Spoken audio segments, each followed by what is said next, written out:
മുബാറക് എന്ന് പറയുന്ന ഒരു അടിമയുണ്ട്. ചരിത്രത്തിൽ കാണാം. മുബാറക് ഇന്നത്തെ പെൺകുട്ടികളൊക്കെ പഠിക്കണം, ആ മക്കളൊക്കെ പഠിക്കണം. എടാ, മുബാറക് എന്ന് പറയുന്ന ഒരു അടിമയുണ്ട്, മുന്തിരിത്തോട്ടത്തിലെ ജോലിക്കാരനാ.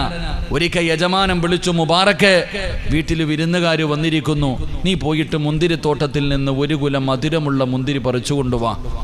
മുബാറക് എന്ന് പറയുന്ന അടിമ ഓടിച്ചെന്നു മുന്തിരി ഇങ്ങനെ നോക്കി. അവിടെ നിന്ന് ഒരു കുല മുന്തിരി പറിച്ചു കൊണ്ടുവന്ന് യജമാനന്റെ മുന്നിൽ വെച്ചു കൊടുത്തു. വിരുന്നുകാർ വന്നിട്ടുണ്ട്. യജമാനൻ ഒരു മുന്തിരി എടുത്ത് കഴിച്ചു നോക്കുമ്പോൾ വല്ലാത്ത കയ്പും വല്ലാത്ത പുളിപ്പും. യജമാനൻ പറഞ്ഞു, എടാ, പോയിട്ട് മധുരമുള്ളത് പറിച്ചു കൊണ്ടുവാടാ, വിരുന്നുകാർക്ക് കൊടുക്കാനാ. മുബാറക് എന്ന് പറയുന്ന അടിമ രണ്ടാമതും തോട്ടത്തിൽ പോയി ഒരു കുല മുന്തിരി പറിച്ചു കൊണ്ടുവന്ന് യജമാനന്റെ മുന്നിൽ വെച്ചു. യജമാനൻ അതും നിന്ന് നോക്കുമ്പോൾ വല്ലാത്ത പുളി. യജമാനന്റെ ദേഷ്യം വന്നു, മുബാറക്, പോടാ, പോയി മധുരമുള്ളത് പറിച്ചു കൊണ്ടുവാടാ, നീ കളിയാക്കുന്നോടാ, പറഞ്ഞു വിട്ടു. മൂന്നാമതും മുബാറക് എന്ന് പറയുന്ന അടിമ തോട്ടത്തിൽ പോയി മൂന്നാമതും അവിടെ നോക്കിയിട്ട് കണ്ടതിൽ വെച്ചൊരു മനോഹരമായ ഒരു കുല മുന്തിരി പറിച്ചുകൊണ്ട് യജമാനന്റെ മുന്നിൽ വെച്ചു.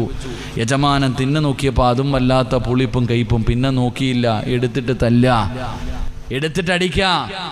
മുതലാളി മുബാറക് എന്ന് പറയുന്ന അടിമയെ തല്ലുമ്പോൾ പറയുന്നുണ്ട്, എടാ മുബാറക്, 10 കൊല്ലമായിട്ട് നീ ഈ മുന്തിരിത്തോട്ടത്തിൽ ജോലി ചെയ്യുന്നു, മധുരമുള്ളതേതാ മധുരമില്ലാത്തതേതാ നിനക്കറിയില്ലേടാന്ന് പറഞ്ഞിട്ട് തല്ലുമ്പോൾ ആ മുബാറക് എന്ന് പറയുന്ന അടിമ മുതലാളിയോട് ചോദിച്ചു, ഞാൻ ഇന്ന് വരെ തിന്നു നോക്കിയിട്ടില്ല, 10 വർഷമായിട്ട് ഞാനിവിടെ ജോലി ചെയ്യുന്നു, എനിക്ക് ജോലിയല്ലേ, മുന്തിരിത്തോട്ടം നോക്കാനുള്ള ജോലിയല്ലേ എനിക്ക്, തിന്നാനുള്ള അനുവാദം നിങ്ങൾ എനിക്ക് തന്നിട്ടില്ലല്ലോ, താഴെ കിടക്കണ ഒരു മുന്തിരിയെങ്കിലും എടുത്ത് തിന്നാലല്ലേ മധുരമുള്ളതേതാ മധുരമില്ലാത്തതേതാ എന്ന് എനിക്കറിയില്ല.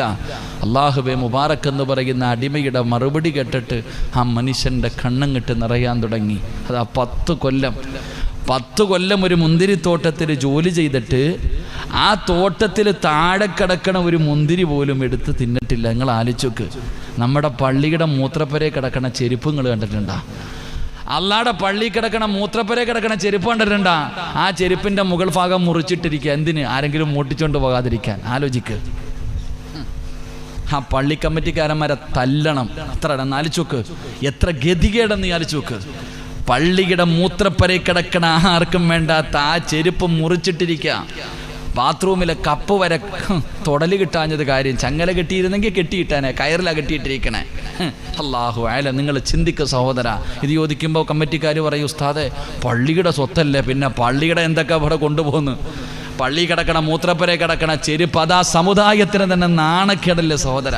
ആലിക്ക് അമാനത്തിൻ്റെ വിഷയം, നമ്മുടെ ഗതികേട് നിങ്ങൾ ചിന്തിക്ക്. പള്ളിയിലെ മൂത്രപ്പുര കിടക്കണ ചെരുപ്പ് വരെ. അല്ലാഹു അഅലം. അല്ലാഹു ഹിദായത്ത് നൽകി മാറട്ടെ.